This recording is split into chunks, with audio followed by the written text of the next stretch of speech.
My God. Voilà. Pardon. Putain, en plus, c'est mon booster. Je sais, excuse-moi. Putain, mais toi, t'es... Bonjour à toutes et à tous, bienvenue dans le podcast La Sœur. Salut papa. Ouais, bah vous avez vu, il y a quand même une différence de statut, visiblement. Oui, exactement, oui. Bref, alors, on s'intéresse aujourd'hui à Conor McGregor. On est en direct de Belgique. En direct, je sais pas, mais on est en Belgique. Ça va être compliqué. Donc, pour le Glory 80, Badr Hari contre Arek Brosek volume 2. Le PPV, bien évidemment, disponible sur gloryfights.com. Mais là n'est pas la question, messieurs. On parle de Conor McGregor aujourd'hui. Conor McGregor qui a accordé une première interview depuis très longtemps.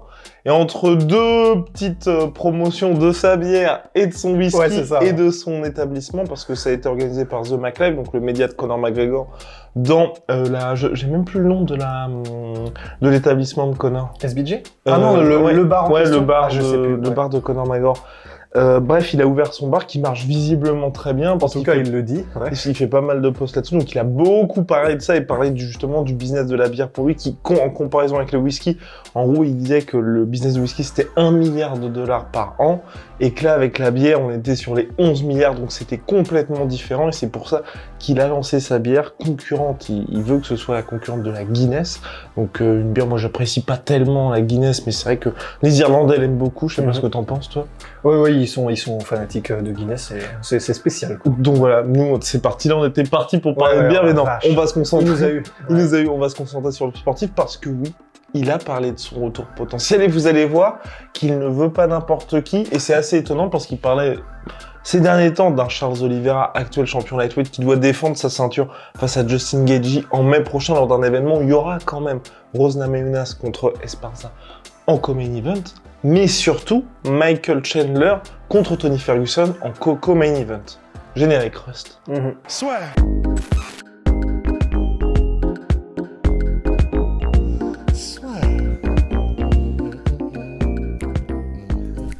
Entre dans l'octogone avec Unibet.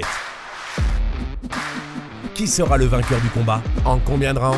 Fais tes paris sur l'app numéro 1 et profite de 150 € offerts sur ton premier pari. Conor McGregor a call out très clairement Kamaru Usman en expliquant le plus normalement du monde, en expliquant que voilà, il était déjà le premier à avoir mis des KO dans 3 catégories de poids différentes, en précisant bien sûr, parce qu'il y en a un autre qui a réussi aussi des KO dans 3 catégories de poids différentes à l'UFC, c'est Jared Cannonier, mais Conor McGregor explique que lui il avait réussi en montant à chaque fois puisqu'il a commencé en featherweight, donc que personne n'avait jamais fait, mais il a dit donc ça j'ai déjà fait.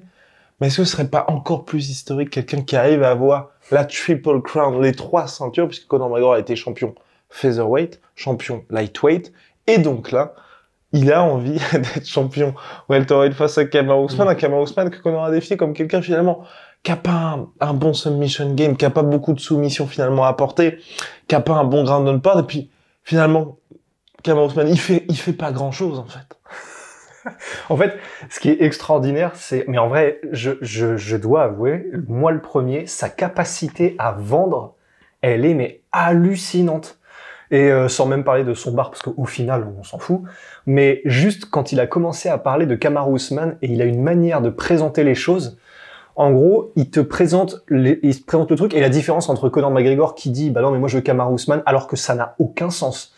Et un mec random qui dirait ouais bah moi je veux le title shot direct, c'est qu'en fait comme Conor il reste à la une tout le temps et que c'est un empire médiatique, bah en fait même si sportivement ça n'a aucun sens, bah en fait ça fait toutes les unes et tout le monde en parle et nous les premiers pour milquer, mais c'est quand même extraordinaire alors que vraiment il est sur combien de défaites 2, 3 2 défaites. 2 défaites, ah oui, parce qu'il y avait eu... Donald Cerrone. Il est sur 2 défaites où clairement, bon d'accord c'est contre Dustin Poirier, mais il était probablement dépassé. Et là, il nous annonce que, grosso modo, mais avec la confiance de quelqu'un pour lequel c'est évident, et genre il te l'annonce comme si ça devrait être évident pour tout le monde, que oui maintenant, bon je pense que là si je veux le combat contre Kamaru Usman, oui je pense que ça a du sens que je l'ai, tu vois. Genre, il t'annonce ça le plus normalement du monde, alors que on va juste balayer, entre guillemets, rapidement les choses. Donc, il y a Kamaru Usman qui voulait affronter Canelo Alvarez. Là, c'est même pas... Il n'aurait, en boxe anglaise, aucune chance, mais vraiment zéro. C'est Kamaru Usman. possible. Kamaru Usman, impossible. Bon, Conor McGregor, il a un petit peu plus de chance parce qu'il a quand même, si jamais il revient, ce sens du timing, etc. Mais je pense qu'en termes de chance, Contre Kamaru Usman, de possibilité de victoire pour Conor McGregor, je pense qu'on est de l'ordre de vraiment, littéralement 5%, tu vois. Enfin, peut-être que je en rajoute, je sais pas, mais en gros, le truc, c'est non, c'est pas possible. il est plus en forme que Conor McGregor. Il n'a pas montré la meilleure version de lui-même depuis des années maintenant. Il montrait en plus dans la catégorie welterweight où on sait que c'est pas nécessairement là où il peut le mieux gérer son énergie et où il peut le plus durer nécessairement, même si bien sûr on pourrait nous répondre c'est là qu'il a fait le deuxième combat contre Nate Diaz, etc. Mais on a senti dans ce combat contre Nate Diaz que si Nate Diaz peut-être accélérait un peu ou avait un peu plus de puissance, parce que lui-même Nate Diaz n'est pas un welterweight, c'était compliqué.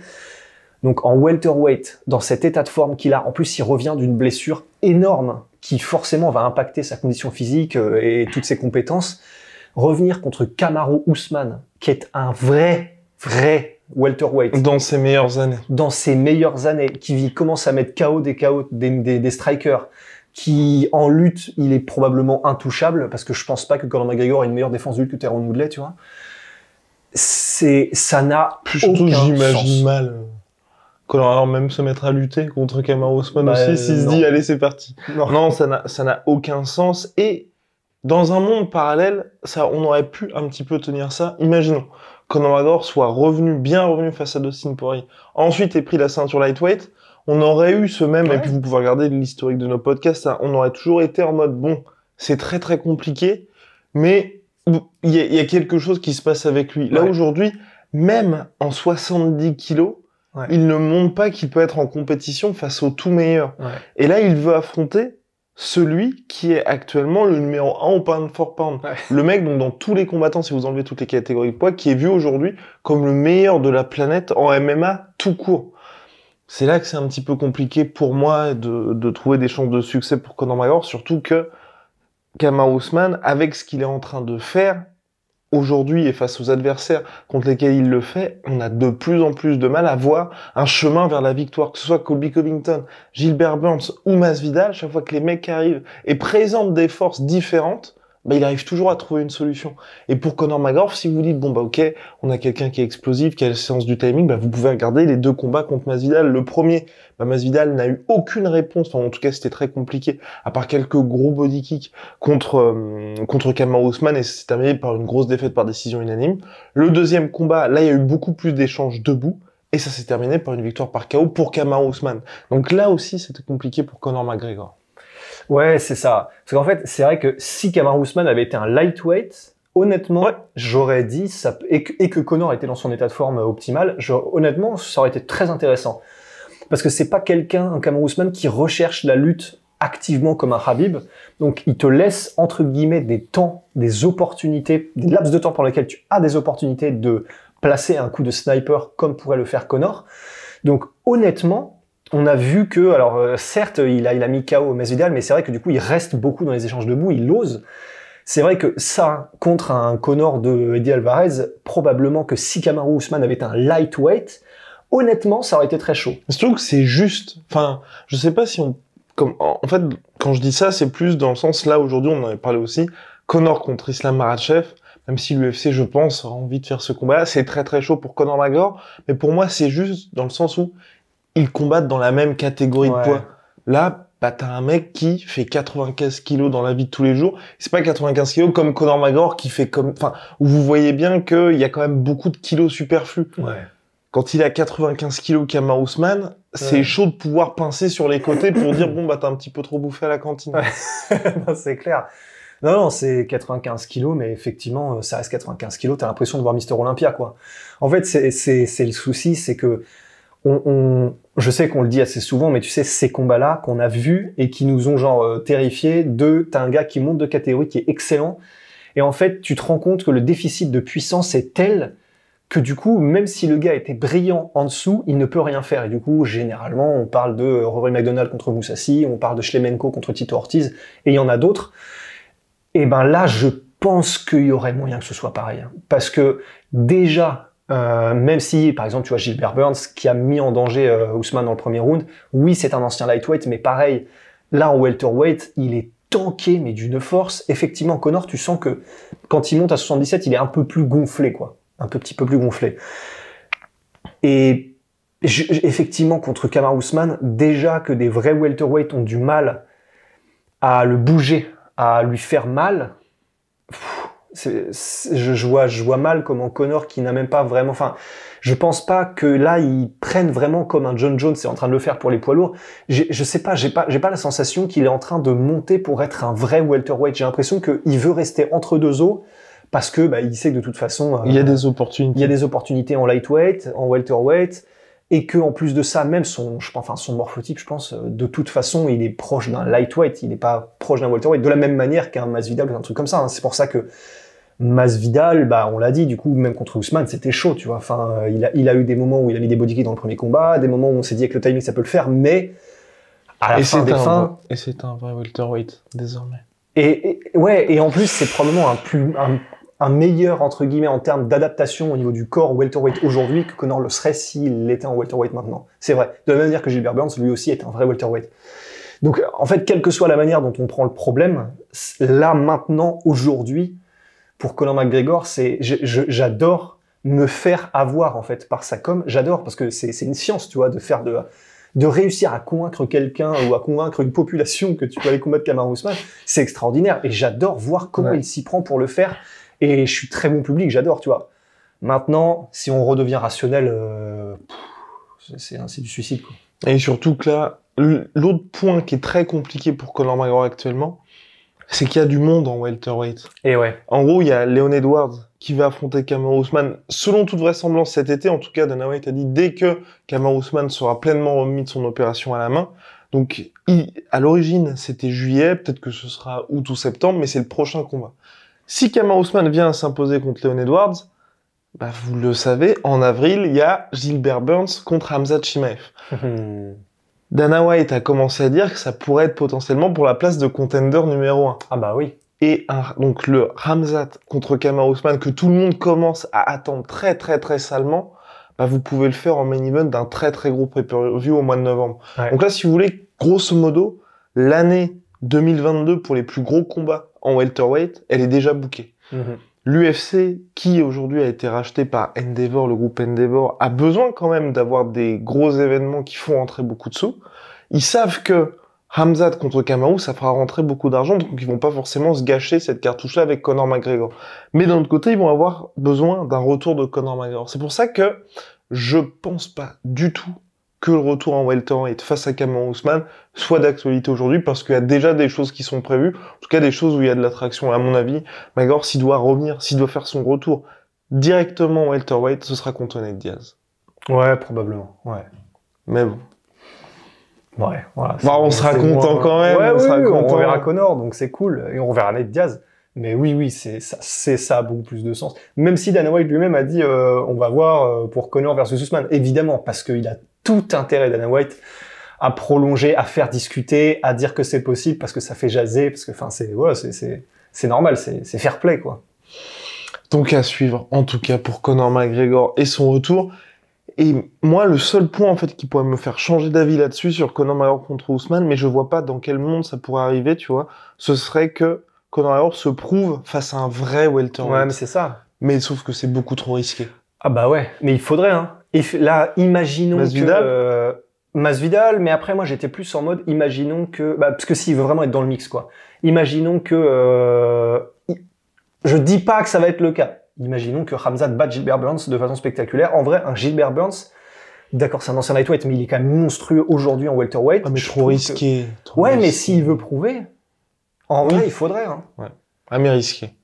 En fait, pour le coup, c'est risqué et financièrement. Ouais, c'est ça. C'est pas ce qu'ils peuvent faire de mieux s'ils veulent faire du bif. C'est sûr. Et puis même, nous, on en parlera. Ouais. Si Conor venait à battre Gilbert Burns en mode rendez-vous compte, les gars, de ce qui vient de se passer, mais je pense que déjà les gens auront eu en tête, ah oui, Gilbert Burns, ce mec qui a perdu contre Kamaru, le mec qui a perdu contre Khamzat, et le mec qui a perdu contre Conor.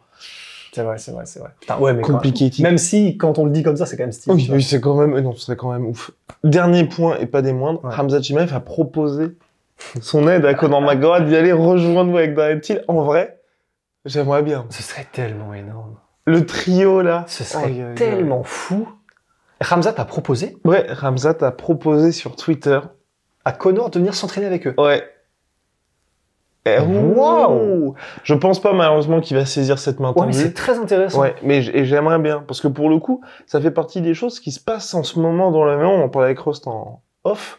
Un petit peu, c'est par exemple ce que fait Henry Cerudo en ce moment, Ouais. où il y a énormément de combattants qui, sur le papier, n'avaient pas particulièrement de... On n'imaginait pas ces combattants-là venir du côté d'Henry Cerudo, même Jerry Prochaska qui va s'entraîner avec John Jones. Mais il se passe des choses comme ça. Et là, honnêtement, la rencontre Darren Till et Khamzat Chimaev, ils pourraient peut-être être amenés à se rencontrer puisqu'ils évoluent dans des catégories de poids similaires. Bah, je trouve que ça fait plaisir parce qu'on voit que les gens peuvent s'entraider, progresser et se tirer vers le haut, et se pousser vers le haut, pardon. Et pour Conor, ça pourrait être pas mal parce que la Suède, c'est pas si loin de l'Irlande, donc ça lui permet d'éviter le décalage horaire, tout ça. En plus, être avec des gars qui, pour le coup, surtout je pense à Khamzat, lui fasse sortir de sa zone de confort salement. Il sait même pas que t'en fais sortir, c'est que il te met des Spartan kicks pour t'en faire sortir, quoi. Donc à voir maintenant. Mais moi j'aimerais beaucoup parce que ça renverra un message positif de OK, je reviens certes, mais je suis prêt quand même à en chier salement pour ce retour-là. Et pas juste faire ce qu'il fait aujourd'hui, à savoir, on a quand même l'impression qu'il est vraiment dans son petit confort. Il le dit même, il me faut 5 semaines pour préparer pour un combat. Entre-temps, il s'entraîne une petite fois par jour, tranquille.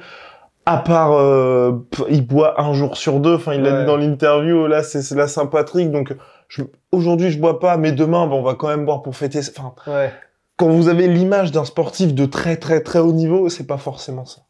Ouais. Je sais plus quoi en penser, parce qu'effectivement, tu sais, on a envie de se dire, parce que bon, c'est cool aussi qu'il se fasse plaisir et c'est la vie, mais c'est vrai que on a ces dernières années tellement l'image d'un Conor qui a envie d'eux, mais qui n'a plus la même hargne, qui n'a plus la même... C'est même pas la même discipline, il est plus possédé par le game comme avant, qu'on aurait envie que ça revienne. Après, je pense que c'est un peu un miroir aux alouettes, parce qu'en vrai, toi, tu vois un Conor élève parmi tant d'autres au All-Star, tu sais. En gros, je me dis, si c'est pas lui le maître du gym, jamais ça marche. En fait. Compliqué, très compliqué. Mais bon. À suivre, seul l'avenir nous le dira. Big Rusty, à t'entraîner pour nouvelles aventures. Big shout out à my sweet pea. My sweet protein, moins 38% sur tout my protein, avec le code la sueur. Venom, sponsor de l'UFC, sponsor de la sueur. See ya. On avait presque oublié ça. Ouais. Et pas des moindres. Et pas des moindres, c'est le Booster Onae, c'est le nouveau que t'as honteusement fait tomber par terre il y a 2 minutes. Que j'ai fait tomber, alors que pour moi c'est notre meilleur. Voilà. Rust, il était en challenge avec le Dordan. Encore, ouais. Mais moi il a dépassé le Dordan, donc voilà, n'hésitez pas, c'est sur onae.fr, ce sont nos savons. Et puis on en est très fiers. Je suis chips. Oh.